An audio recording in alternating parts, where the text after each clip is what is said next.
Bonsoir à tous et soyez les bienvenus, il est 18 h, c'est l'heure de s'informer sur Grand Lille TV. Nous sommes le mercredi 21 mars.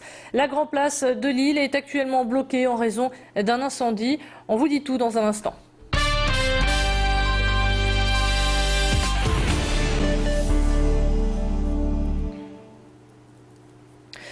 Un incendie important est en cours rue Fédherbe à Lille. Une épaisse fumée noire se dégage d'un appartement. Les flammes se propagent aux habitations voisines. Les pompiers sont sur place. Ils ont sorti la grande échelle pour évacuer les résidents. Sachez que le centre-ville est bouclé. Une déviation a été mise en place du côté de la gare Lille-Flandre. Une de nos équipes est sur place. On aura plus d'informations dans nos prochaines éditions. Dans le reste de l'actualité, c'est le jour le plus long pour Florence Cassé. La nordiste sera fixée ce soir sur son sort. La Cour suprême du Mexique étudie aujourd'hui son dossier. Je vous rappelle que la Française a été condamnée à 60 ans de prison pour enlèvement, des faits qu'elle a toujours niés. 5 juges devront dire si oui ou non ils acceptent la demande de libération faite par le juge rapporteur Arturo Zaldívar. Plusieurs scénarios sont envisageables, l'acquittement et la libération de Florence Cassé, un nouveau procès ou bien la condamnation définitive de la Française. Dans cette affaire, 5 vices de procédure ont été signalés. Cela fait maintenant 6 ans que Florence Cassé se bat derrière les barreaux. Un incendie a fait une victime à Villeneuve-d'Ascq. Ce matin, le feu a pris dans une habitation située rue l'Abbé-Lemire. Une femme âgée de 83 ans n'a pas pu échapper aux flammes et est décédée à l'intérieur de sa maison. Cette personne vivait seule. Les pompiers arrivés sur place ont constaté un rez-de-chaussée entièrement ravagé par l'incendie. On prend à présent la direction de Prémec. Depuis le 17 janvier, la famille Huchette vit ici, parmi les employés de leur endiverie. Au terme d'une longue bataille juridique qui l'opposait à un promoteur, cette famille a perdu sa maison qu'elle occupait depuis 1952. Expulsable depuis 2004, le couperet est tombé il y a quelques semaines en pleine trêve hivernale. Une proposition de relogement leur a pourtant été faite, mais ils l'ont refusée car il n'y avait aucune possibilité d'exploiter les terres, car la famille Huchette gère une endiverie mais aussi un chenil. Dans cette descente aux enfers, 70 chiens sur les 200 ont été euthanasiés et la famille, qui n'a nulle part où aller, s'est réfugiée dans l'endiverie avec les employés. Cet atelier de préparation du chicon est devenu leur abri de fortune. Charlotte Noghem a rencontré pour nous Martine Huchette.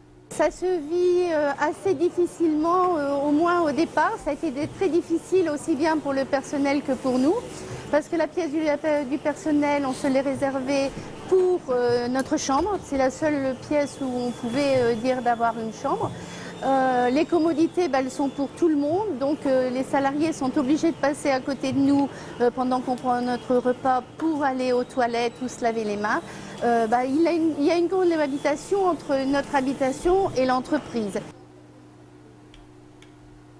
Les travaux rue Gambetta à Lille se poursuivent. Dans 4 mois, une partie des trottoirs sera élargie et des places de stationnement verront le jour.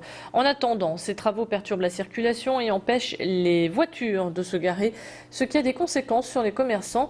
Ces derniers ont déjà observé une baisse de la fréquentation qui a d'ores et déjà déteint sur leur chiffre d'affaires. Clément Carion leur a donné la parole. Écoutez. Le fait de ne pas pouvoir se stationner comme il le faut occasionne forcément une baisse d'activité, bien entendu, oui. Pour l'instant, on le ressent quand même, étant donné qu'ils n'arrivent pas à venir. Donc on verra bien dans 4 mois. Là, on ne peut pas dire l'avenir, mais c'est vrai qu'actuellement, on le ressent. Je pense qu'on aura forcément un passage de réadaptation, puisque quand on ne peut pas accéder pendant un moment, forcément, il y a une baisse de fréquentation qui se fait. Il y a toujours des problèmes inhérents aux travaux, soit la poussière, le bruit. Mais aujourd'hui, ce qui nous embête le plus, c'est l'accessibilité. Et c'est vrai qu'on a beaucoup de problèmes, mais il y a beaucoup de clients qui ne viennent pas à cause de ça. Alors que le tueur en scooter est toujours retranché chez lui à Toulouse, la douleur était sur tous les visages hier soir à la synagogue de Lille. Un hommage a été rendu aux 4 victimes de la fusillade qui s'est déroulée dans une école juive. Plusieurs personnalités, dont le préfet du Nord, Dominique Bure, étaient présents. Un hommage qui a rassemblé les foules. La synagogue n'avait jamais accueilli autant de personnes. Les corps des victimes ont été enterrés ce matin en Israël. Le suspect s'apprêtait à tuer en ce mercredi un autre militaire, mais aussi 2 policiers. Son arrestation qui est en cours est un soulagement pour l'ensemble des communautés religieuses. En sport à présent, Laure Manodou peut être fière d'elle. Elle vient de décrocher son billet pour les JO de Londres. Après 3 ans d'absence, la nageuse préférée des Français a remporté à Dunkerque les championnats de France 100 mètres d'eau. Laure Manodou a également réalisé son meilleur chrono depuis son retour dans les bassins. Précisons que ce temps la place au 6e rang mondial. Gros plan à présent sur les tissages de la Lys. Alors que l'industrie du textile a presque disparu de notre région, une entreprise résiste à la crise.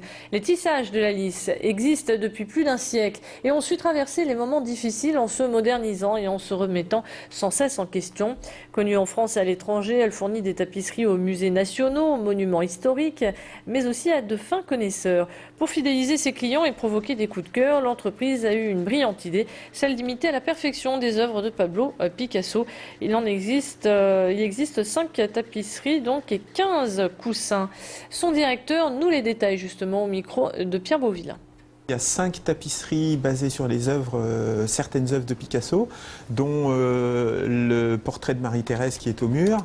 Nous avons une quinzaine de coussins, basés pareil sur des œuvres de Picasso, comme le portrait de Dora Maar, la collection en un trait de Picasso, qui a été faite, c'est des dessins qu'il a réalisés en un seul trait de crayon, Femme au chapeau, Matador ou autre, c'est-à-dire à chaque fois venir retraiter des œuvres de Picasso sur la technique de jacquard tapisserie. C'est la fin de ce flash, restez avec nous à suivre votre météo et vos conditions de circulation. Je vous rappelle que le centre-ville de Lille, la Grand Place, est actuellement bloqué en raison d'un incendie en cours.